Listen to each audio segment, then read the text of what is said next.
اللہ کے رسول صلی اللہ علیہ وسلم نے کہا کہ مومن کا کوئی 2 دن ایک جیسا اگر ہے تو وہ خسارے میں ہے. آپ نے کل جتنی تلاوت کی آج اتنی تلاوت کی تو آپ خسارے میں ہیں. کہاں وہ لوگ کہ جو تلاوت ہی نہیں کرتے ہیں, ہے نا. تو یہ ہے صرف تلاوت میں نہیں, اگر آپ نے کل اتنی محنت کی آج بھی اتنی ہی محنت کی تو آپ خسارے میں ہیں. کہنے کا مطلب کیا ہے؟ اللہ کے رسول کیا کہنا چاہتے ہیں؟ ہاں, جتنا تم نے کیا ہے ہر دن روز اس میں کوئی ایک پروگرس, ایک ترقی آنی چاہیے. یہ ہے کہ ہماری جتنا زیادہ آپ ترقی کریں گے, پروگرس کریں گے, یہ اس انسان کے لیے اچھا ہے نا. تو ہم انشاءاللہ کوشش کریں گے. اگر ایسا پاسبل نہیں ہے, لیکن دیکھیے یہ اس کو آپ ایک اصول مت بنا لیجئے, اس کو آپ کم از کم اس کی قرت کو سن سکتے ہیں. اپنا کام کر رہے ہیں, کچن میں آپ کا 1 گھنٹہ جاتا ہے, 1.5 گھنٹہ جاتا ہے, کم از کم اس کو لگا کے سن لے. اور جب آپ اس کو سنتے ہیں تو وہ آپ کی زبان پر بھی ہوتا ہے نا. وہ سنتے سنتے آپ کی زبان پر ہے, اور پھر ایک وقت آئے گا کہ آپ کو کیا ہے وہ چیز اچھی طرح سے, تو کم از کم آپ کا وہ 1 دن کا وہ پڑھنا کیا ہوگا اس وقت کے. یہ طریقہ نہیں ہے, نہ یہ کوئی حدیث ہے, لیکن یہ ایک شروعات کے لیے ایک سٹیپ ہے کہ آپ اس طرح سے کر سکتے ہیں. اس کے بجائے کہ اگر وہ ہم نہیں سن رہے تو اس کے بدلے جب ہم کچن میں یا کوئی اور کام کرتے ہیں تو ذہن میں تو بہت سے خیالات آتے ہیں, ہے نا. تو اس سے بہتر ہے کہ ہم کوئی اچھی چیز کو سنیں اور پھر اپنا کام کریں. لیکن یہ وہ تلاوت کے برابر نہیں ہے, اس کو ایکول نہیں کرے گا, لیکن یہ آپ کوشش کر سکتے ہیں. جہاں آپ کو وقت ہے وہ آپ تلاوت بھی اس کو کر سکتے ہیں. ٹھیک ہے. اب دیکھیے یہاں پہ تو کیا ہے, رسول ایمان, آمن الرسول بما انزل الیہ, رسول ایمان لایا کس چیز پر؟ بما انزل الیہ, جو اس پر نازل کیا, من ربہ والمؤمنون, اس کے رب نے اور جو مومن ہے. کل آمن باللہ, سب ایمان لائے اللہ پر, اس کے فرشتوں پر, اس کی کتاب پر, اس کے رسولوں پر. لا نفرق بین احد من رسول, ہم اس کے رسولوں میں سے کسی ایک کے درمیان فرق نہیں کرتے ہیں. اور انہوں نے کہا ہم نے سنا اور ہم نے اطاعت کی. غفرانک, تو ہمیں بخش دے. ربنا وَإِلَيْكَ الْمَصِيرُ, اے ہمارے رب اور تیری ہی طرف لوٹ کر آنا ہے. دیکھیں یہاں پہ اللہ فرما رہا ہے کہ آمن الرسول, رسول ایمان لایا. اللہ کے رسول کہاں گئے ہیں؟ یہ آیتیں کہاں نازل ہوئی؟ معراج میں.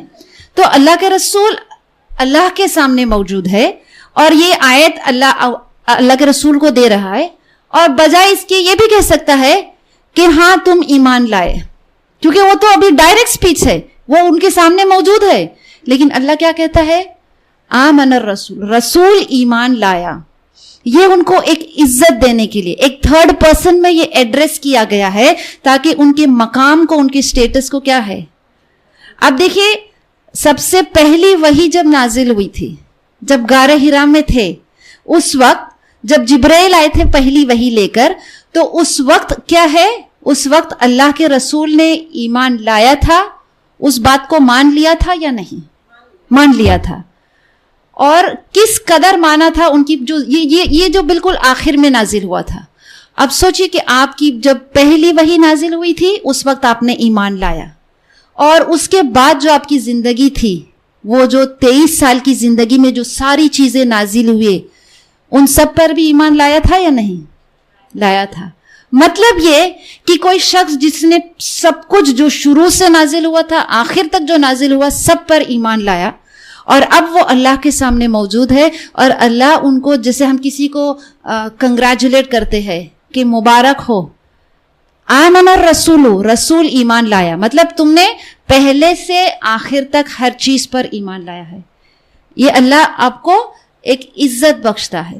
اور پھر اتنا ہی نہیں, آج ہم اس قرآن کی صرف تفسیر سنتے ہیں, ہم پوری تفسیر بھی اس کو نہیں کہہ سکتے ہیں, ہے نا, لیکن جو کچھ بھی ہم اپنی کوشش کرتے ہیں, تو ہم جب قرآن کو سنتے ہیں, یہ جو 1400 سال پہلے نازل ہوا تھا, کیسا لگتا ہے آج سن کے؟ اس کو دل کانپ اٹھتا ہے نا, کتنی خوشی محسوس ہوتی ہے, سمجھ میں آتا ہے اللہ کا کلام ہے نا.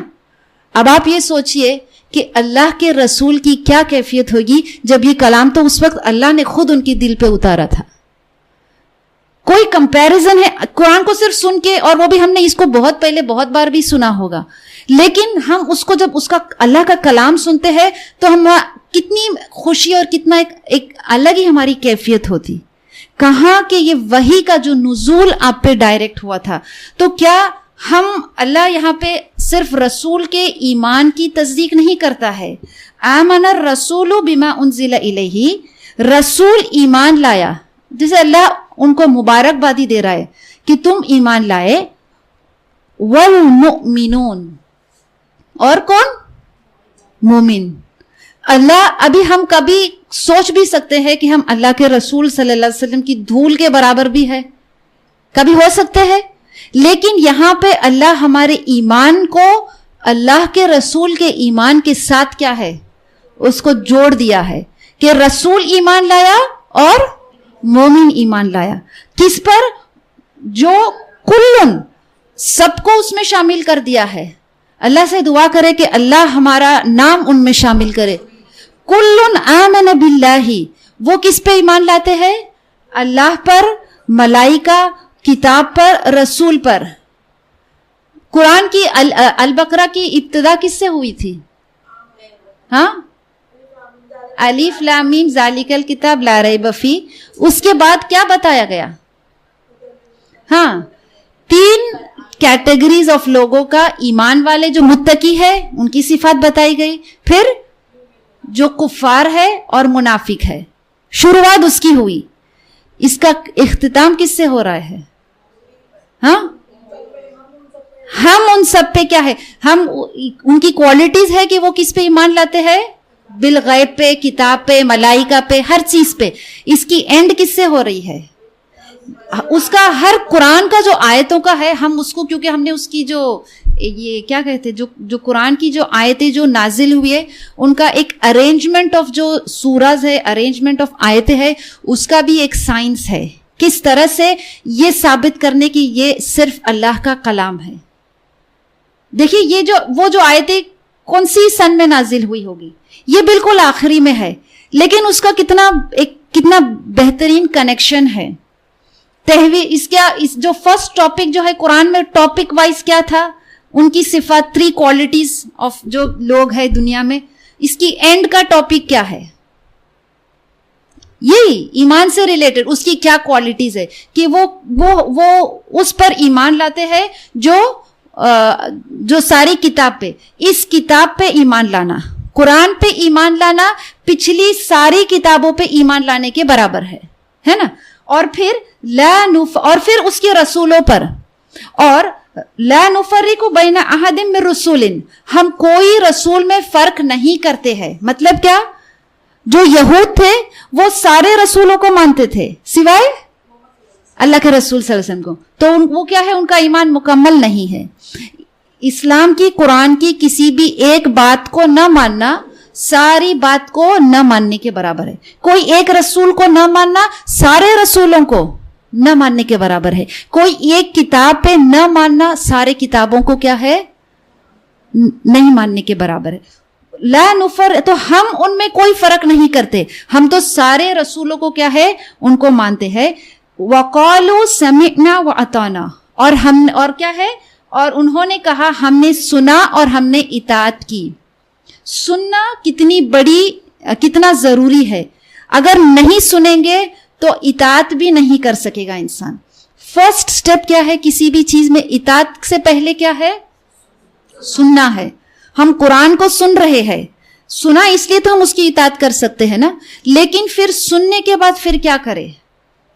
ہم تو سن کے بھی نہیں سنتے ہیں لیکن اس کی اطاعت نہیں کرتے. مطلب ہم نے دراصل سنا نہیں ہے.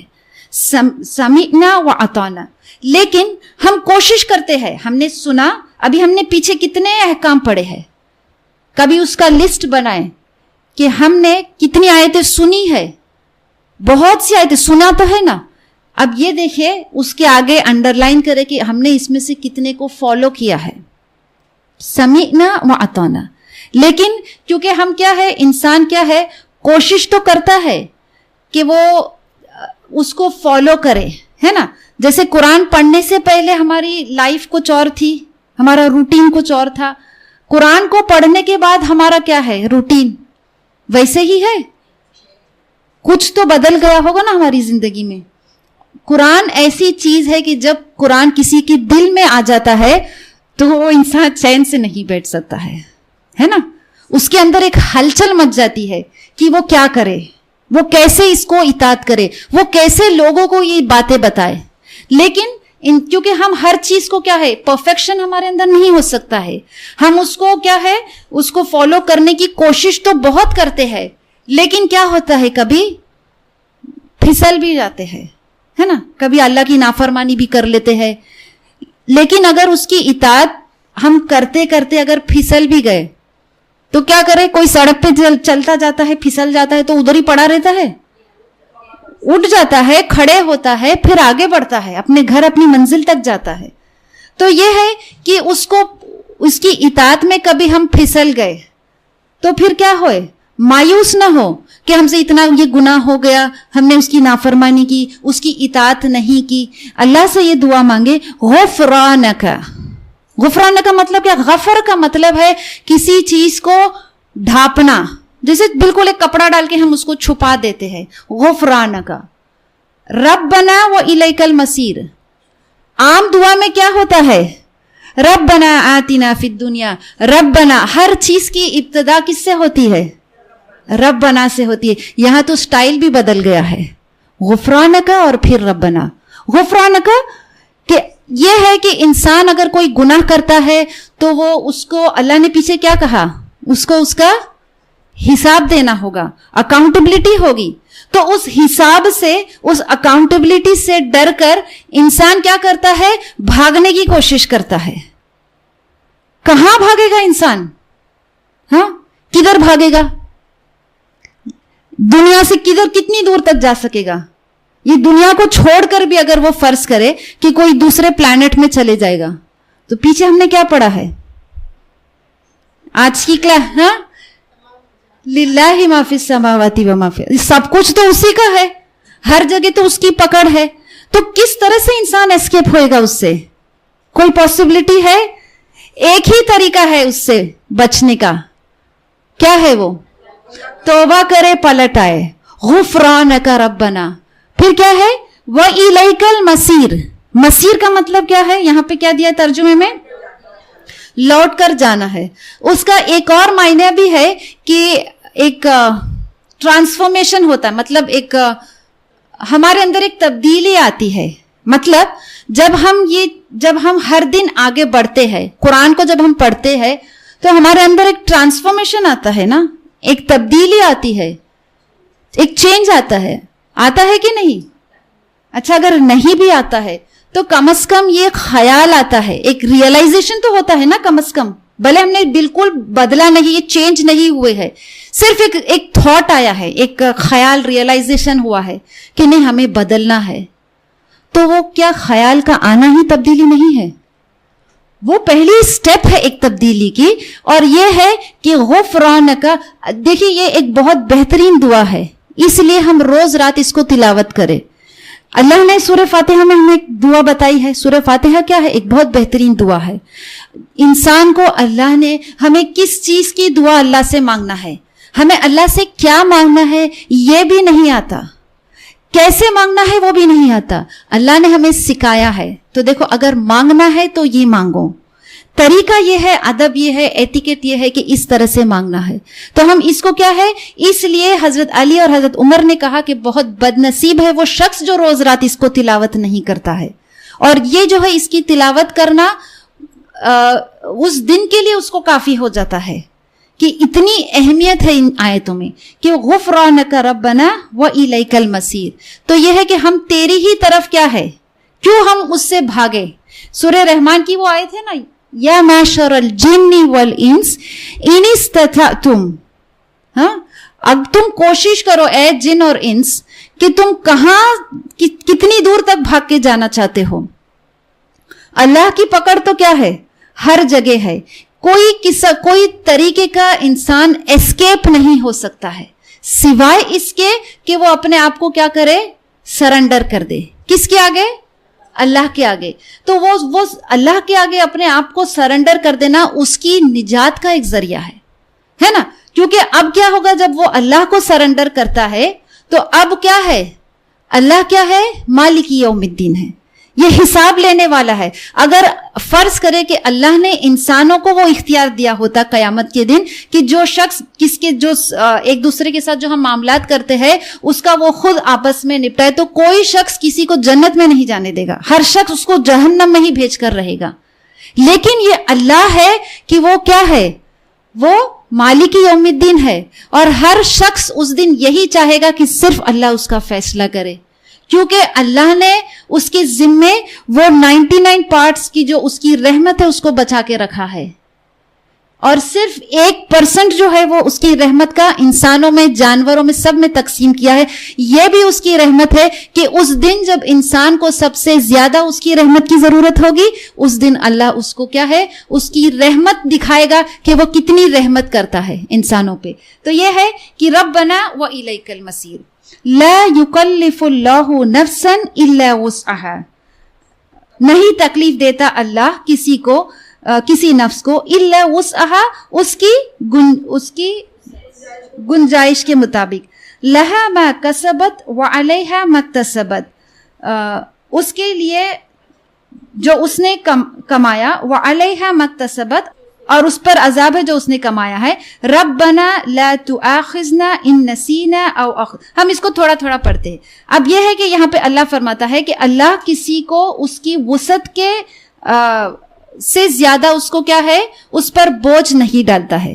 مطلب یہ ہے کہ اللہ نے ہر ایک کو ایک کیپیسٹی, اب پیچھے ہم نے پڑھا کہ وہ حساب لے گا, تو کیا وہ ہر ایک کے ساتھ برابر کا حساب لے گا؟ نہیں.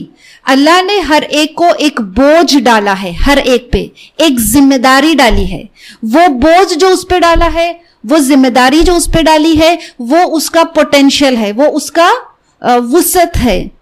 اس کا حساب اس کے پوٹینشیل کے برابر ہوگا, اس کی وسعت کے برابر ہوگا. اور یہ ہر چیز میں ہے, صحت میں, جان, مال, علم, ہر چیز میں. ابھی یہاں آپ قرآن سیکھتے ہیں تو آپ کو بہت فیسلٹیز ہے قرآن کو سمجھنے کی, سیکھنے کی, اس پہ عمل کرنے کی, بہت سے ریسورسز ہے نا. تو کوئی ایک شخص ہے جو کوئی دیہات میں رہتا ہے, اس کو علم نہیں ہے, نہ اس کو اتنا ذہن ہے, تو اس کا اور آپ کا حساب برابر ہوگا؟ اللہ اس کو ایک سری کا حساب لے گا؟ نہیں, کیونکہ اس کو تو اللہ نے اتنا علم دیا ہی نہیں تھا, نہ اس کو اتنی ریسورسز اویلیبل تھی, اس کا پوٹینشیل اتنا نہیں تھا, تو کیسے اس سے اتنا, اس کی وسعت کے برابر اس سے حساب ہوگا.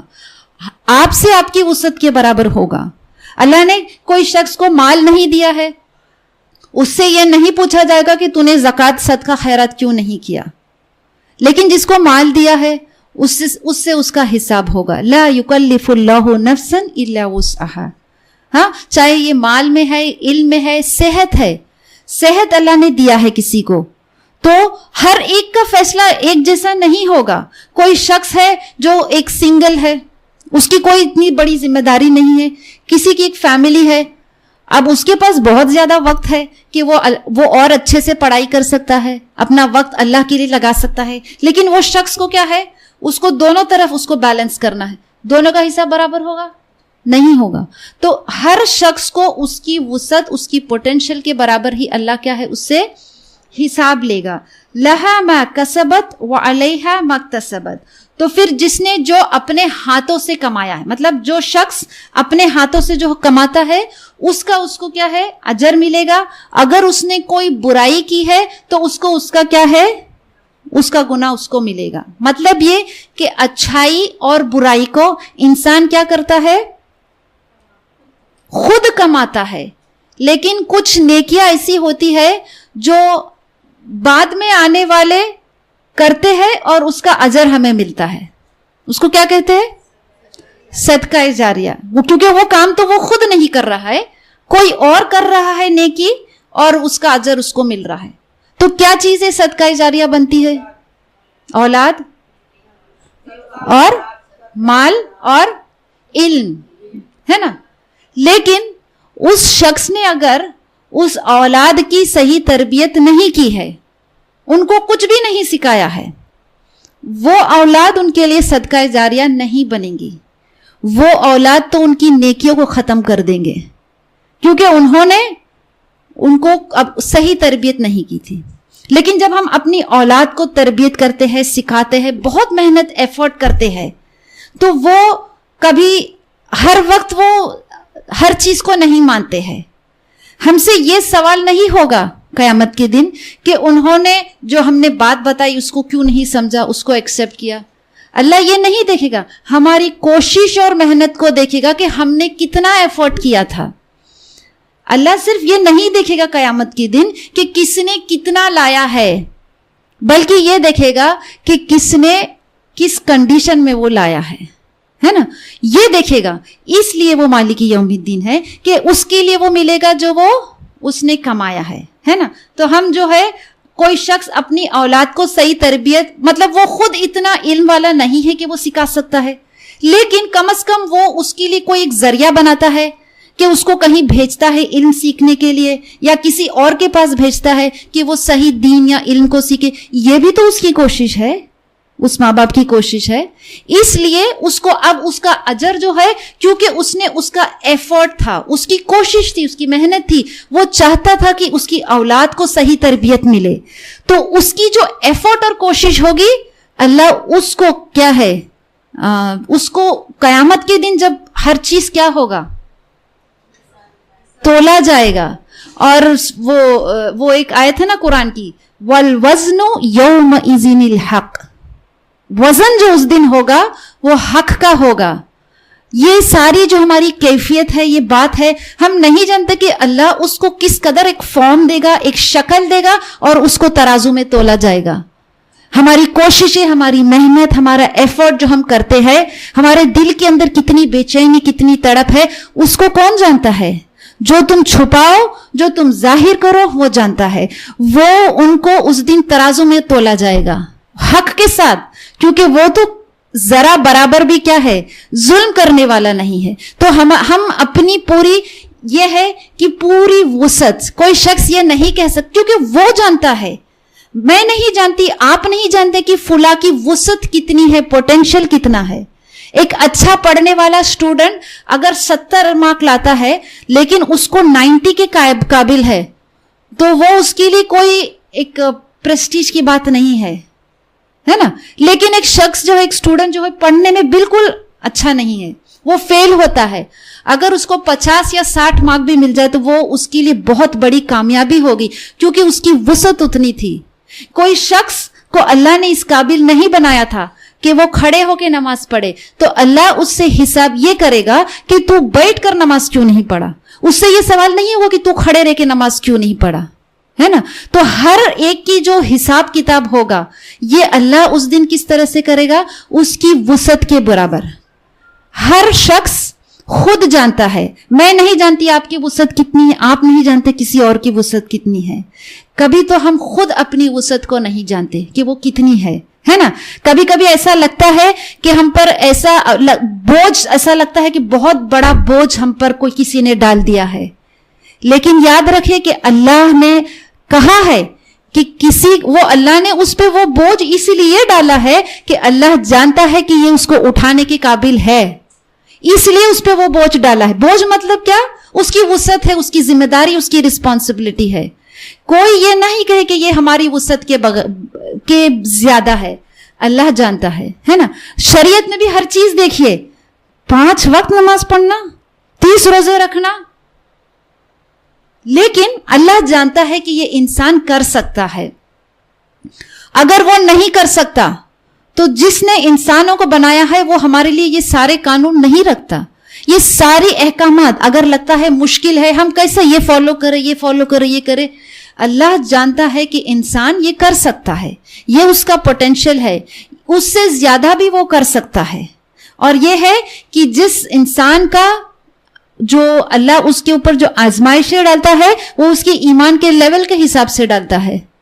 جس کا ایمان بہت زیادہ ہے اللہ اس پہ بہت بھاری بوجھ ڈالتا ہے، کیونکہ وہ جانتا ہے کہ اس کا ایمان کا لیول کیا ہے۔ ہم نہیں جانتے کہ کسی اور کا ہمارا کیا لیول ہے۔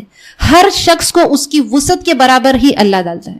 اچھا جب اس کو مشکل ڈالتا ہے, اس کے اوپر وہ بوجھ ڈالتا ہے, لیکن اس کے ساتھ ساتھ اللہ اس کو اس مشکل سے نکلنے کا ذریعہ بھی بتاتا ہے.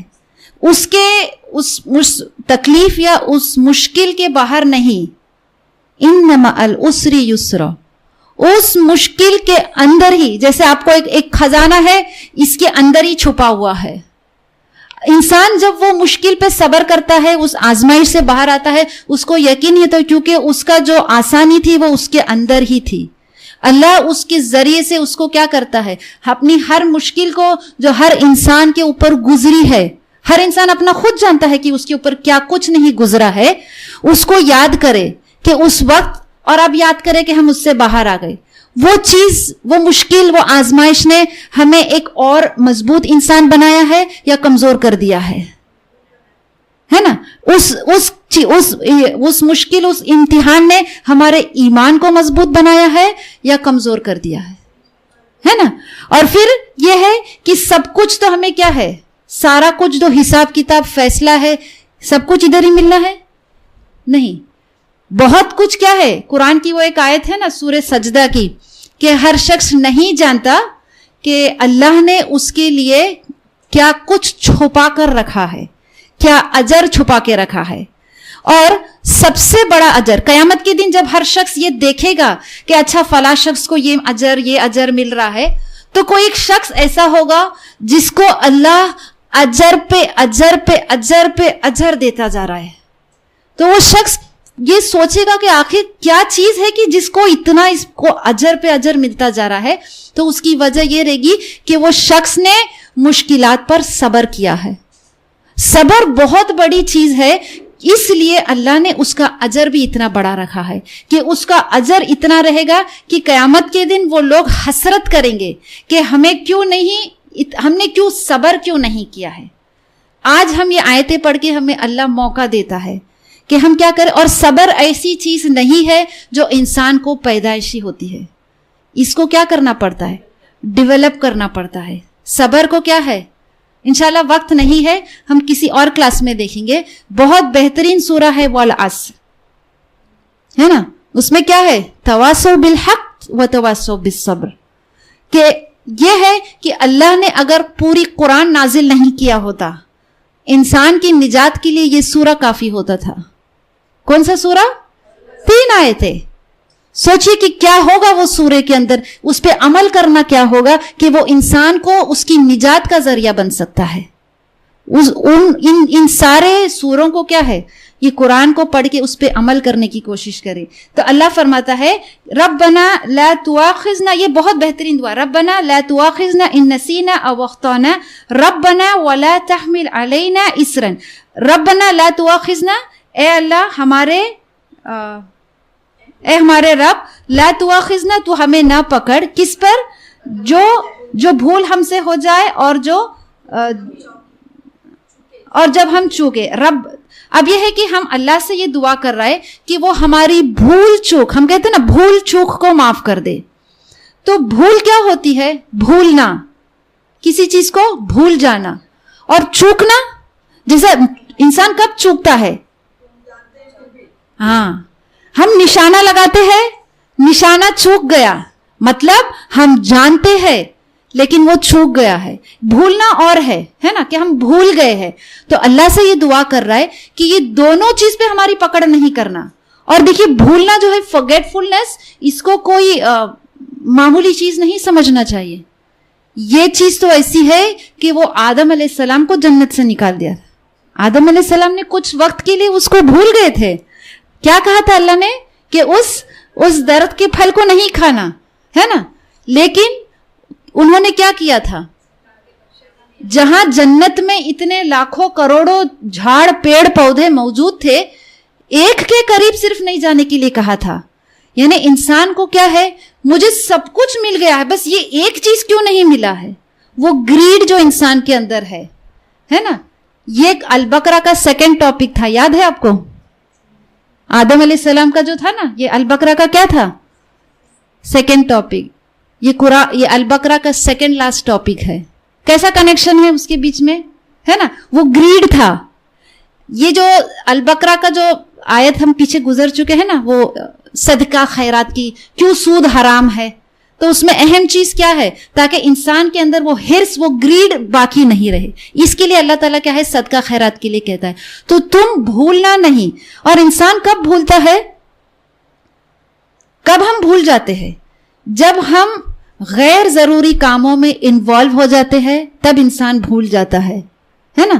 کوئی شخص کھیل کود میں موجود ہے, کوئی کچھ فلمیں ڈرامہ دیکھنے میں موجود ہے, بے ضروری کاموں میں ہم اپنا وقت اگر لگائیں گے تو پھر انسان نماز پڑھنا بھی بھول جاتا ہے. کبھی ہم سوچتے ہیں کہ کوئی نماز پڑھنا بھی بھولتا ہے, لیکن یہ بھولنا کیا ہے, یہ بہت معمولی بات نہیں ہے, یہ بہت بڑی بات ہے کہ اگر بھولتا ہے تو اللہ اس کو معاف کر دیتا ہے. لیکن اگر یہ ہر وقت ایک ہیبٹ ہوتی ہے کہ ہر وقت وہ بھول جاتا ہے, پھر وہ کیا ہوتا ہے, وہ بھولتے وہ غفلت میں کیا ہے, اس قدر وہ غفلت میں رہتا ہے, پھر وہ ہر چیز کو کیا کرتا ہے, اس کی ایک عادت بن جاتی ہے. تو ہم اللہ سے دعا کرتے ہیں کہ ہمیں, اگر ہم سے کوئی, اور یہ نہیں ہے کہ ہم اللہ سے یہ جب اللہ نے کوئی چیز کا حکم دیا ہے کہ فرض کہ تمہیں سمعنا و اطعنا, تو ہم یہ نہیں کہہ سکتے کہ اچھا ہم نے سن لیا اور ہم نے اطاعت کی.